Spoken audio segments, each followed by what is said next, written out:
Jadi intinya untuk menjadi suami yang baik kita harus mencontoh suami-suami yang telah terbukti bahwa ia telah sukses menjadi suami yang baik, seperti apa yang dicontohkan Kanjeng Rasulullah SAW di dalam keluarganya, seperti yang dicontohkan Kanjeng Nabi Ibrahim di dalam membina keluarganya. Penting ya lah sakinah. Kalau nggak ada sakinah mah nggak bakalan mungkin ada mawaddah, ada rohmah, nggak mungkin. Hidupnya di rumah nggak tenang, keluarganya di rumah nggak baik-baik aja. Gimana bisa muncul ada mawaddah? Jadi belajar sakinahnya dulu. Habis itu muncul mawaddah. Nah setelah itu barulah Allah menurunkan rahmah. Jadi repot kalau kita ngomong sakinah, mawaddah, warahmah. Satu aja belum tentu beres. Yang penting mah itu aja dulu, sakinah aja dulu.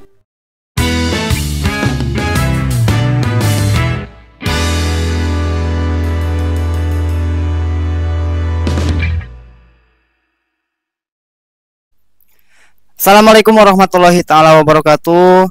Kembali lagi bersama kami di Ngabdi Podcast, ngaji bari diuk, ngaji bari ngopi, ngaji nepi ka ngarti, ngaji ngopi ngarti. Nah, di kali ini saya mendapatkan pertanyaan dari teman saya yang dimana dia lagi hangat-hangatnya baru pengantin baru gitu. Nah, dia bertanya bagaimana berumah tangga yang baik menurut agama Islam, terlebih khusus menjadi suami yang baik. Mangga silakan. Jadi mengenai pertanyaan yang saudara katakan atau utarakan mengenai bagaimana cara menjadi suami yang baik, mungkin ini susah dijawab ya, karena jujur saja saya juga belum menjadi belum menjadi suami yang baik. Masih belajar. Jadi yang intinya kita tetap harus berpedoman kepada apa yang disampaikan Kanjeng Rasul Sallallahu Alaihi Wasallam. Jadi untuk rumah tangga ya semuanya belajar. Mau yang baru pengantin baru, mau yang udah berumah tangga puluhan tahun, tetap di dalam rumah tangga itu belum ada yang benar-benar sukses. Semuanya juga dalam tahap belajar. Kalau saya pernah mendengarkan itu dari guru saya. Jadi di dalam rumah tangga semuanya belajar.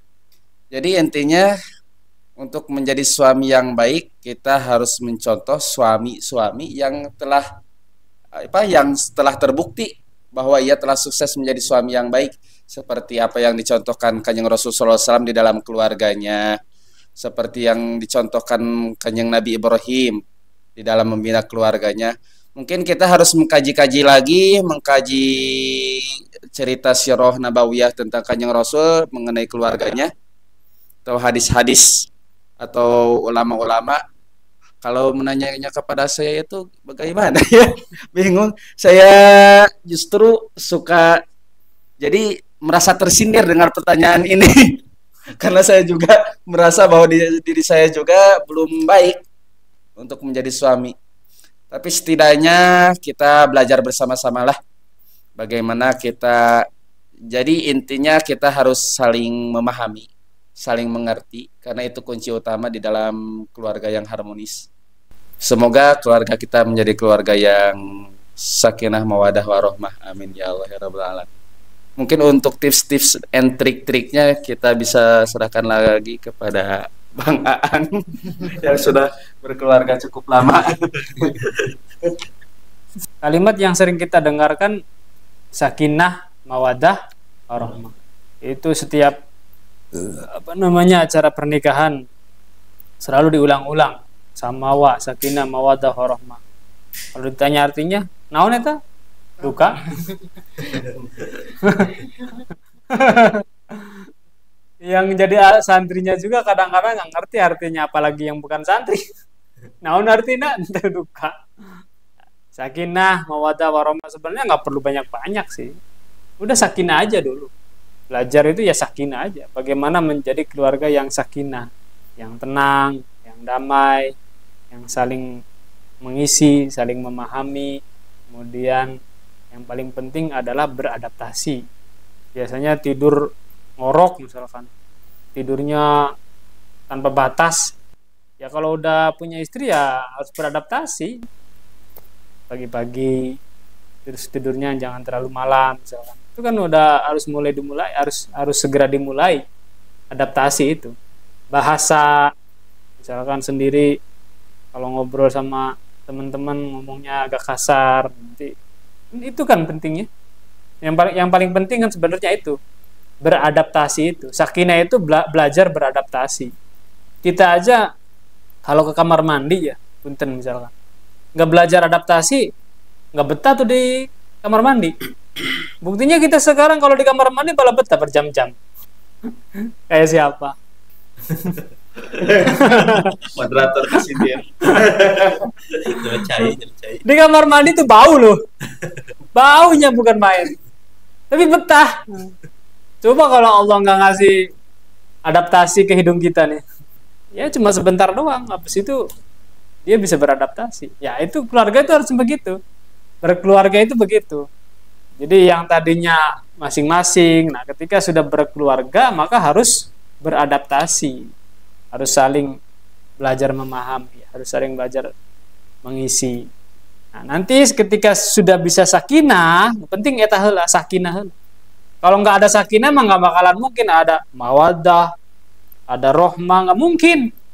Hidupnya di rumah nggak tenang, keluarganya di rumah nggak baik-baik aja. Gimana bisa muncul ada mawaddah? Nya sebelum nikah mah aku cinta padamu, aku tresno karo kue, terus sama bahasa Sundanya Seteru. sebelum nikah mah gitu, habis nikah mah hari cerita cenah enak ieu gitu-gitu, ternyata pada ieu ge hese misalkan, yang ieu ge hese. Nah ya, gimana mau ya tadi cinta ada mawaddah, setelah itu nggak ada mawaddah. Jadi belajar sakinahnya dulu, habis itu muncul mawaddah. Nah kalau udah ada cinta itu tumbuh, cinta sebelum nikah dengan cinta setelah nikah itu beda. Kalau cinta sebelum nikah itu berdasarkan apa? Nafsu, berdasarkan nafsu. Bukan berarti nafsu itu selalu identik dengan hal-hal yang pornografi ya, tapi hasrat nafsu yang timbul dari cinta sebelum nikah itu beda. Cintanya tuh cinta buta, bener tuh? Jelek itu mah, orangnya cinta. Nah, tapi nanti kalau udah nikah timbul lagi mawaddah itu. Nah mawaddahnya beda kualitas dengan mawaddah tadi sebelum nikah itu. Nah setelah itu barulah Allah menurunkan rahmah. Jadi repot kalau kita ngomong sakinah, mawaddah, warahmah, hiji aja can puguh, satu aja belum tentu beres. Lalu harus yang penting mah itu aja dulu, sakinah aja dulu. Masalah mawaddah nanti itu muncul kemudian. Ya, ada kan kalimat peribahasanya tuh cinta karena biasa. Ada apa? Tresno karena kulina.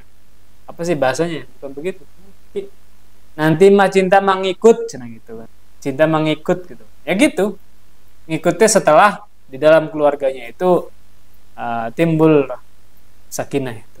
Kalau sudah ada mawaddah, baru Allah menurunkan rahmah. Rahmah itu adalah kan rahmat. Semuanya diberkahi. Ya mungkin itu sih. Jadi tips-tipsnya adalah nggak usah terlalu banyak lah. Sakinah aja dulu, belajar sakinah itu. Sakinah itu seperti apa? Ya sakinah, tenang. Kira-kira keluarga tuh kayak safinah, kayak apa namanya? Perahu tuh, ya. Badai menghantam, dia tetap tenang. Ya kalau dalam keluarga pasti ada ombak, ada badai, itu selalu ada. Tapi bagaimana supaya ini stabil, perahu yang kita tumpangi ini stabil. Sakinah itu. Ini mau baru digoyang ombak dikit, takut. Ya udah. Ya bisa. Jadi sakinah penting. Sakinah dulu, baru setelah itu dia akan muncul. Seorang cewek nikah sama laki-laki yang tidak dia kenal. Dijodohin ceritanya. Ternyata setelah nikah dia orangnya baik. Ya, setiap hari dikasih jajan 10 juta misalkan. Mau beli apa diturutin. Kira-kira muncul nggak mawaddahnya? Padahal dijodohin loh. Kan itu. Jadi bagaimana kalau sudah nikah mah bagaimana kita menciptakan sakinah itu? Intinya itu. Mudah-mudahan bisa diterima.